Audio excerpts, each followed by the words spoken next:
बात करते हैं इथीरियम के बारे में। तो इथीरियम एक क्रिप्टो करेंसी है। तो पहले जान लेते हैं क्रिप्टो करेंसी क्या होती है, शॉर्ट में बताऊंगा। 2008-9 में वर्ल्ड में एक क्रिप्टो करेंसी इंट्रोड्यूस हुई थी, नाम था बिटकॉइन। आज भी बिटकॉइन एग्जिस्टिंग है और हम में से ज्यादातर लोगों ने बिटकॉइन का नाम सुना होगा। तो जब वर्ल्ड के अंदर सबसे पहले कोई क्रिप्टो करेंसी इंट्रोड्यूस हुई थी, बिटकॉइन जब सबसे पहले इंट्रोड्यूस हुआ था, तब वर्ल्ड ने एक नई टेक्नोलॉजी के बारे में जाना था जिसे हम ब्लॉकचेन कहते हैं। यानी वर्ल्ड की जो पहली क्रिप्टो करेंसी थी वो ब्लॉकचेन टेक्नोलॉजी के साथ वर्ल्ड के अंदर आई थी। वहीं से ब्लॉकचेन और क्रिप्टो करेंसी दोनों की शुरुआत हुई थी। नॉर्मल करेंसी से क्रिप्टो करेंसी पूरी तरह से अलग होती है, क्योंकि किसी भी क्रिप्टो करेंसी पे किसी देश का, किसी गवर्नमेंट का, किसी भी ऑर्गेनाइजेशन का कोई कंट्रोल नहीं होता है। ये सेल्फ एग्जीक्यूटिंग है, ये लोगों के बीच में है, लोग इसे अपनी तरह से इस्तेमाल करते हैं। और जो जितना ज्यादा इस्तेमाल किया जाती है जो क्रिप्टो करेंसी, उसकी उतनी वैल्यू होती है। वर्ल्ड में सबसे ज्यादा इस्तेमाल की जाने वाली क्रिप्टो करेंसी आज की डेट में बिटकॉइन है। और इसका सबसे बड़ा रिजल्ट मैं बताता हूँ, एंड रिजल्ट इसका क्या है कि ये जो बिटकॉइन करीब 150 रुपए का 2008-9 में हुआ करता था, आज की डेट में एक बिटकॉइन की कीमत लगभग लगभग 9 लाख रुपए है। और प्लेस अपॉर्चुनिटी है कि आज ये 9 लाख रुपए तो हो सकता है कल को ये 20 लाख 50 लाख का भी हो। सिर्फ 12 साल में ये जो बिटकॉइन है, ये 100 रुपए से, अगर 100 रुपये भी हम समझ लेते हैं, 100 से भी कम ही था, 100 रुपए से 9 लाख पर पहुंच गया है। क्यों? क्योंकि इस पर किसी कंट्री का कंट्रोल नहीं है, कोई कंट्री इसको रोक नहीं सकती। सिर्फ लोग, पीयर टू पीयर लोग आपस में इसका ट्रांजेक्शन कर सकते हैं ब्लॉकचेन टेक्नोलॉजी की मदद से। लाखों सर्वर जो वर्ल्ड के अंदर है उनकी मदद से इसका ट्रांजेक्शन किया जा सकता है। तो ये क्रिप्टो करेंसी है। और वर्ल्ड में पहली क्रिप्टो करेंसी जो आई थी वो बिटकॉइन थी। बट उसके बाद वर्ल्ड के अंदर बहुत सारी क्रिप्टो करेंसीज लॉन्च हुई। करीब 100 से ज्यादा क्रिप्टो करेंसीज आज की डेट में एग्जिस्टिंग है वर्ल्ड के अंदर।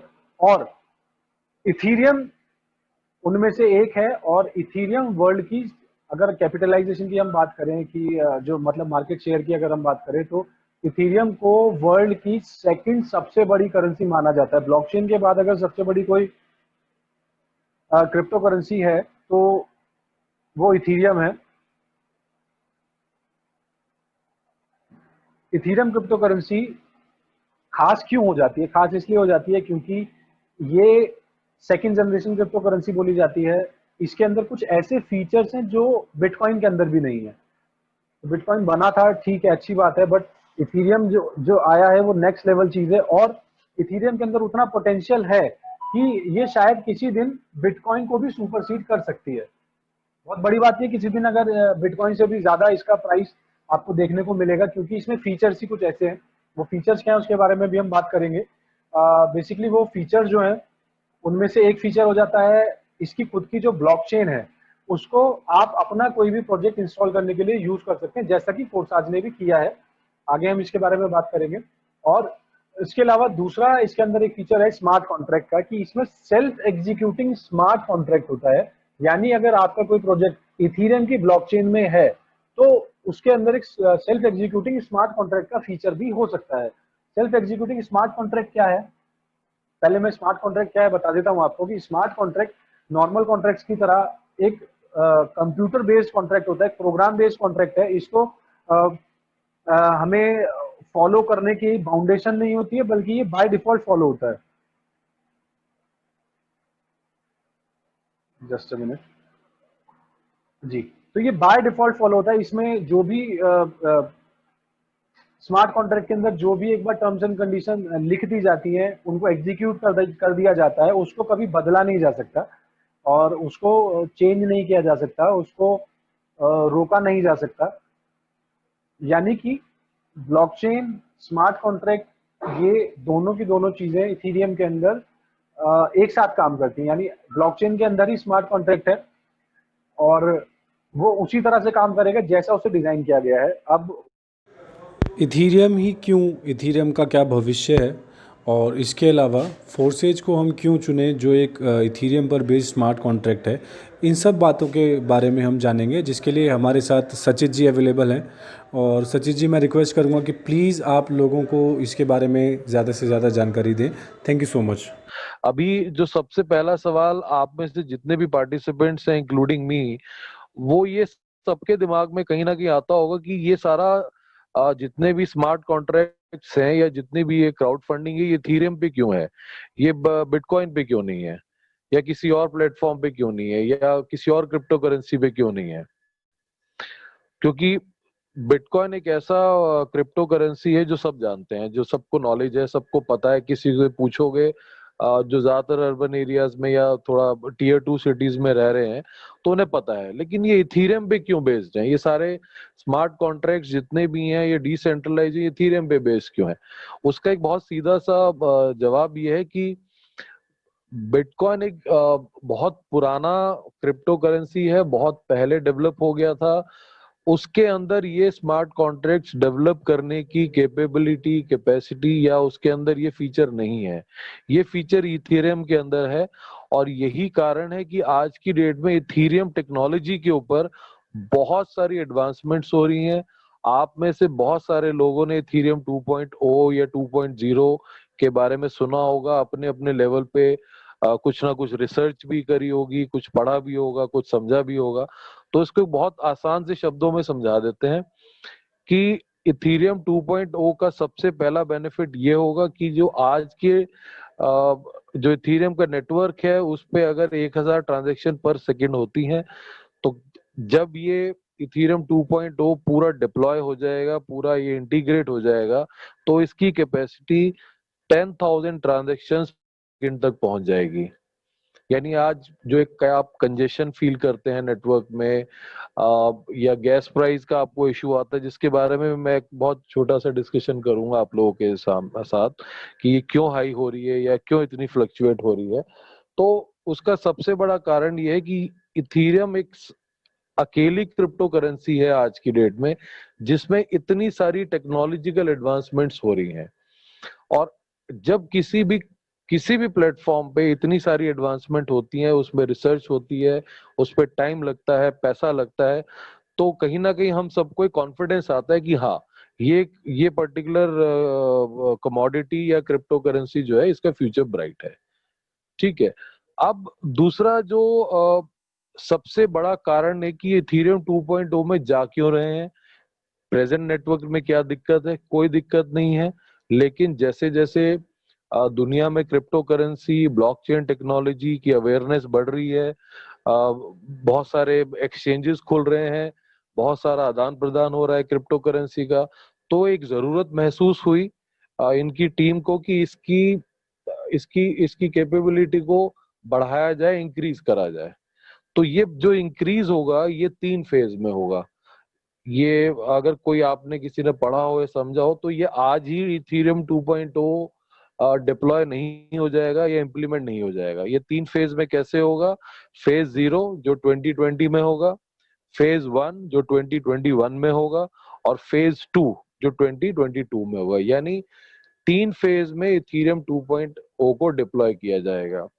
तो मैं ये सब आपको क्यों बता रहा हूँ कि क्योंकि हम फोर्साज में हम सब लोग काम कर रहे हैं, तो हमारा कहीं ना कहीं ये भरोसा होना चाहिए कि ये सिस्टम और ये क्रिप्टो, ये दोनों के दोनों बहुत स्ट्रांग प्लेटफॉर्म पे बेस्ड हैं। और जब किसी की नींव स्ट्रांग होती है तो वो आगे वो काम, वो बिजनेस, वो व्यवसाय, वो चीजें आगे बढ़ती हैं। तो ये आज की डेट में इथेरियम टेक्नोलॉजी अपनी बेस को, अपनी नींव को और बहुत ज्यादा स्ट्रांग कर रहा है। अब कुछ लोग गैस प्राइस के बारे में भी बहुत सारे हम चैट में पढ़ते हैं सुबह शाम कि ये गैस प्राइस बढ़ रहा है। अब 1000 रुपए अगर मान लो इथेरियम पे लग रहे हैं तो 2000 रुपए लगा के गैस प्राइस बढ़ रहा है। तो इसका सबसे बड़ा कारण जो इथेरियम 1.0 से इथेरियम 2.0 का डिप्लॉयमेंट है। जब हम डिप्लॉयमेंट की बात करते हैं, जब भी किसी पुरानी टेक्नोलॉजी से या पुराने आप सिस्टम से नए सिस्टम में जाते हैं, तो सर्वर्स को एक एडिक्वेट स्पेस चाहिए होता है दोनों के बीच में उस आदान प्रदान को पूरा करने के लिए। अभी क्या हो रहा है, क्योंकि बहुत सारे मार्केट में स्मार्ट कॉन्ट्रैक्ट्स आ गए हैं, फोर्साज है और बहुत सारे स्मार्ट कॉन्ट्रैक्ट्स हैं, और वो फॉर्चुनेटली और अनफॉर्चुनेटली वो इथीरियम पे ही बेस्ड है। तो जितने भी हम लोग आईडी लगाएंगे उन सब की ट्रांजेक्शन इथीरियम सर्वर्स पे जाती हैं। तो एक जिसको हम कहते हैं कि बॉम्बार्डमेंट हो रही है इथीरियम सर्वर्स के ऊपर ट्रांजेक्शंस की। तो उन्होंने क्या कर दिया है, एट प्रेजेंट अपना जो सर्वर का ट्रैफिक है, अगर पहले 4 लेन का था उसको सिंगल लेन कर दिया है, ताकि जो हम लोग ट्रांजेक्शंस कर रहे हैं स्मार्ट कॉन्ट्रैक्ट्स में, जो हम आईडीज लगा रहे हैं, वो एक तो कम हो जाए। कम होंगी तो नेचुरली प्रायोरिटी बढ़ती जाएगी, गैस प्राइस बढ़ता जाएगा, लोगों का वेट टाइम बढ़ता जाएगा, पेंडिंग होंगी ट्रांजेक्शंस, और पेंडिंग होने के बाद ये भी प्रोबेबिलिटी कुछ ट्रांजेक्शन शायद कंप्लीट भी ना हो, तो आपको दोबारा री इन्वेस्ट करना पड़े, ये रीस्टार्ट करनी पड़े ट्रांजेक्शन। और ये क्यों किया है, वो इसीलिए किया है क्योंकि जब वो इथीरियम 1.0 से उसको 2.0 में, जिसको हम टेक्निकल टर्म अगर हम बोले तो उसको हम टेस्ट नेट बोलते हैं, तो जब वो उस टेस्ट नेट प्रोसेस में है तो सर्वर्स के ऊपर वो ये चाहते हैं कि मिनिमम से मिनिमम ट्रांजेक्शंस हो, ताकि जब वो एक प्लेटफॉर्म से दूसरे प्लेटफॉर्म पे जाए तो वो क्रैश ना हो सिस्टम, क्योंकि क्रैश होने के बाद वापस उसको लाना, उसमें बहुत सारा फिर एनर्जी, पैसा और वो सारी चीजें उसमें इन्वॉल्व होती हैं। तो कहीं ना कहीं अगर हम इसको ऐसे समझें कि ये जो भी कुछ हो रहा है, थोड़ी सी दिक्कत अभी ये बड़ी मामूली सी, या कहें कि मोमेंटरी दिक्कत है, बट अल्टीमेटली इसका जो फ्यूचर है, जो इसका लॉन्ग टर्म बेनिफिट है, वो हम ही लोगों को मिलेगा जो हम इस स्मार्ट कॉन्ट्रैक्ट्स में जुड़ रहे हैं। तीसरा सवाल लोगों के दिमाग में आता है कि इथीरियम प्राइस बढ़ रहा है, क्यों बढ़ रहा है, किस लिए बढ़ रहा है। तो एक चीज अगर बहुत सारे लोगों ने समझी होगी या देखी होगी कि जो नंबर 1 क्रिप्टो करेंसी जिसको हम मार्केट कैपिटलाइजेशन के बेसिस पे मानते हैं या रेवेन्यू के बेसिस पे मानते हैं, वो बिटकॉइन को मानते हैं। तो लेकिन जो दूसरी नंबर 2 करेंसी है वो इथीरियम करेंसी है। अगर आप इन दोनों का प्राइस देखें तो बहुत बहुत बड़ा वेरिएंस है। आज बिटकॉइन 11 साढ़े 11 हजार या 12 हजार डॉलर पे है, इथीरियम सिर्फ 400 साढ़े 400 डॉलर पे है। तो इथीरियम को बढ़ने के लिए या इथीरियम को नंबर 1 करेंसी के बराबर आने के लिए उसके पास बहुत सारा रूम है। मतलब ये मैं आपको इसलिए बता रहा हूँ बिकॉज जो लोग भी फोर्साज में जुड़ रहे हैं वो इथीरियम इसके माध्यम से कमाएंगे, तो वो खुद सोच सकते हैं कि कितना बड़ा एसेट वो अपने लिए नहीं, अपनी आने वाली जनरेशन्स के लिए भी क्रिएट करने जा रहे हैं। आप ये खुद सोच के देखिए कि जिस आदमी ने आज से 15 दिन पहले एक इथीरियम का आईडी लगाया हो और उसको 2 इथीरियम आ गए हो, तो ऑटोमेटिकली उसके वो 2 इथीरियम आज की रेट में शायद 3 या साढ़े 3 इथीरियम की वैल्यू में कन्वर्ट हो गए होंगे। तो दुनिया में ऐसा कोई प्रोसेस नहीं है, ऐसी कोई सिस्टम नहीं है, कोई इन्वेस्टमेंट स्कीम नहीं है जहां पे आपको 15 दिन में आपका पैसा 1.5 गुना 2 गुना या तिगुना हो जाए, और चांसेस और ब्राइट हो आपके। क्योंकि इथीरियम में टेक्नोलॉजिकल एडवांसमेंट हो रही है। एडवांसमेंट तब करता है कोई आदमी जब उसको अपने सिस्टम को एक दूसरे लेवल पे लेके जाना हो। कुछ और चीजें हैं कि इथीरियम 2.0 में क्या फीचर होगा, या इथीरियम 2.0 में हमें फायदा क्या होगा, या इथीरियम 2.0 की जरूरत क्यों है। जरूरत का मैंने एक आपको उदाहरण दे दिया। इसको अब एक थोड़ा सा और दूसरे शब्दों में समझते हैं कि इथीरियम 2.0 दो टर्म्स होती हैं हमारी क्रिप्टो वर्ल्ड में।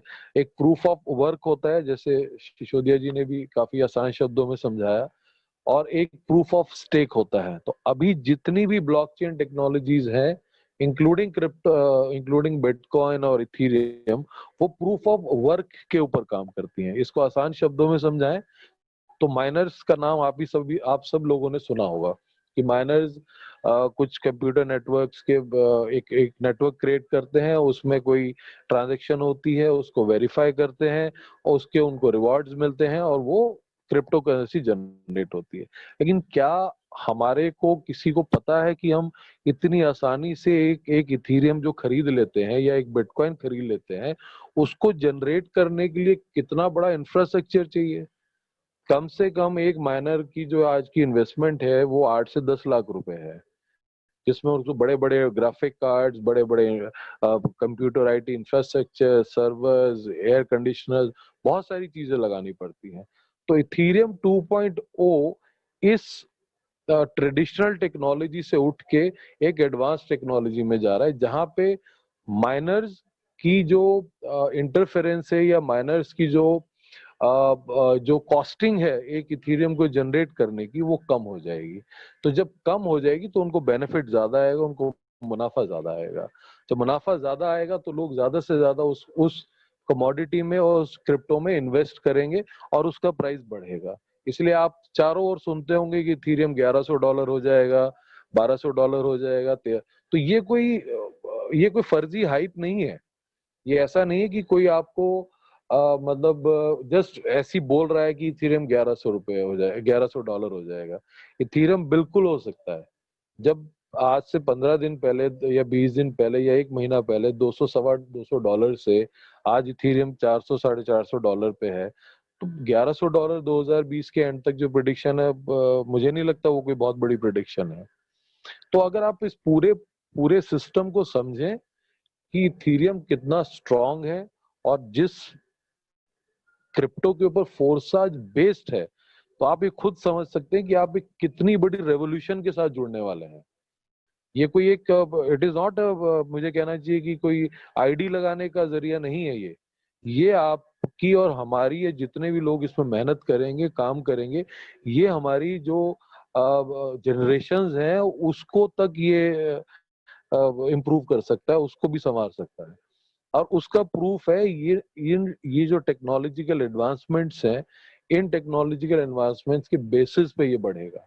ये कोई बाजार में क्या कहते हैं उसको, फर्जी ट्रेडिंग नहीं होगी कि कुछ ट्रेडर्स मिलेंगे और क्रिप्टो का प्राइस बढ़ जाएगा। नो, एक लॉजिकल और एथिकल काम हो रहा है इस क्रिप्टो पे, और जितने भी लोग जुड़ रहे हैं या जुड़े हैं या जुड़ेंगे, वो कहीं ना कहीं इसका मुनाफा लेंगे।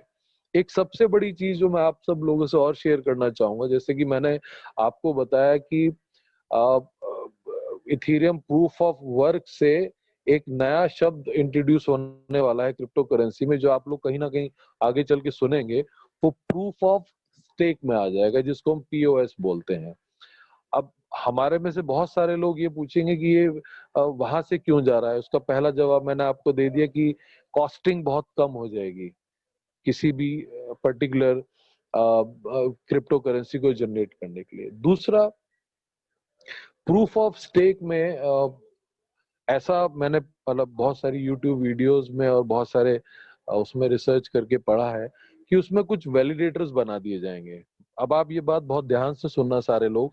आप लोग ये सोच रहे हो कि हम इथीरियम क्यों अर्न करें फोर्साज से, या फोर्साज मुझे इथीरियम अर्न करके दे रहा है, तो वो सिर्फ वो अमाउंट नहीं है, वो डॉलर नहीं है। आप में से जितने भी लोग इस सिस्टम में कल को बढ़ेंगे, मेहनत करेंगे और इस सिस्टम से इथीरियम कमाएंगे, और जब अगले साल में या 2 साल में ये पूरा का पूरा सिस्टम डिप्लॉय हो जाएगा, तो आप में से बहुत सारे लोग और हम लोग वो वैलिडेटर्स बन सकते हैं। उसकी कंडीशन क्या है? उसकी जो अभी मोटी मोटी जो मैंने रिसर्च करी है, पढ़ी है, उसकी कंडीशन ये है कि जिस भी आदमी के पास मिनिमम 32 इथीरियम होंगे, उसको सिस्टम अलाउ कर देगा उस ट्रांजैक्शन को वैलिडेट करने के लिए। अब आप दूसरा सवाल ये पूछ सकते हो कि यार मेरे को क्या फायदा होगा। तो जो नया इथीरियम 2.0 आ रहा है, वो इस तरीके से डिजाइन हो रहा है कि जितने भी वैलिडेटर्स आएंगे उन सब को डिफरेंट डिफरेंट थ्योरीज हैं, बट जो मैंने रिसर्च किया है, 6% से लेके और 22% तक का इंटरेस्ट मिलेगा। वो पैसे में नहीं मिलेगा आपको, वो इथीरियम से मिलेगा। वो आपकी एक कहना चाहिए पैसिव इनकम जनरेट हो जाएगी, लाइक एन एफडी, कि आपने बैंक अकाउंट में कुछ 1 लाख रुपए रखा हुआ है और साल भर के बाद उसका 6% 8% ब्याज मिलता है, तो वो उसका वो अमाउंट मिल जाता है। तो सिमिलरली हमारे में से बहुत सारे लोग जो फोर्साज के थ्रू ये इथीरियम कमाएंगे, तो हम सिर्फ इस सिस्टम से वो पैसा नहीं कमाएंगे, वो इथीरियम नहीं कमाएंगे, हम कल को आने वाले फ्यूचर में वैलिडेटर्स भी बन सकते हैं। हम एक और पैसिव इनकम का हमारे लिए एक और द्वार खुल जाएगा, जिससे कि हम अब घर बैठे 6% 8% 10% ब्याज कमा सकते हैं। तो मेरा जो कहने का पूरा मतलब है वो ये है कि आप एक बहुत बड़ी क्रिप्टो करेंसी के साथ जुड़े हुए हैं एंड मतलब आई शुड से कि वी आर ब्लेस्ड कि फोर्साज ने हमें ये मौका दिया है कि हम इस प्लेटफॉर्म के थ्रू ये क्रिप्टो कमा सकें। तो आप खुद सोच सकते हैं यहाँ बैठ के कि जितने भी लोग हैं, मैक्सिमम जितने भी लोग हैं, जितना मैक्सिमम हम ये इस क्रिप्टो को अर्न कर सकते हैं, जो भी इस फोर्साज की कैपेबिलिटी है, इसको मैक्सिमम एक्सप्लॉइट करके बहुत सारे लोगों ने दुर्गेश झा जी का एग्जांपल देखा होगा, विक्रमजीत जी हैं जो करोड़ों रुपए इस सिस्टम से निकाल चुके हैं, दुर्गेश जी भी मेरे ख्याल से $25,000 के आसपास निकाल चुके हैं, राहुल जी भी काफी अच्छी अर्निंग कर चुके हैं, $14-15,000 निकाल चुके हैं। तो ये सिर्फ कमा नहीं रहे हैं, आज कमा नहीं रहे हैं, मैं बार बार कह रहा हूँ, ये अपनी आगे आने वाली जनरेशंस और मे बी फर्दर जनरेशंस को स्ट्रेंथ कर रहे हैं। और करना कुछ नहीं है, हमने किसी ने सिर्फ जाना है, लोगों को एजुकेट करना है, लोगों को समझाना है, लोगों को बताना है। कहीं दिक्कत आती है, पूरी टीम पूरा नेटवर्क आपके साथ है। We are always 24/7 available. WhatsApp group है, वहां पे आप अपनी क्वेरीज डालिए। तो एक बहुत बड़ा रेवोल्यूशन आने वाला है इस क्रिप्टो करेंसी के ऊपर, और ये ही जाके आगे आने वाले टाइम में सबसे बड़ा फ्यूचर बनेगा, बिकॉज जितनी भी स्मार्ट कॉन्ट्रैक्ट्स हैं, जितनी भी नेक्स्ट टेक्नोलॉजी लेवल होगा, वो इसी करेंसी के ऊपर बेस्ड होगा। तो बस मैं यही कहूंगा कि हम सब लोग इस सिस्टम को और बढ़ाएं, आगे मेहनत करें, और इसको जितना भी इससे इथीरियम अर्न कर सकते हैं, सिस्टम की कैपेबिलिटी को एक्सप्लॉइट करें। और जितनी आपके अपलाइंस हैं और जो आपके दीपक सिसोदिया जी हैं, राहुल जी हैं, सब लोगों से अपना आप सीखें, समझें। तो ओवरऑल बस मैं यही कह खत्म करूंगा कि हम सब लोग एक सही दिशा में जा रहे हैं। धन्यवाद।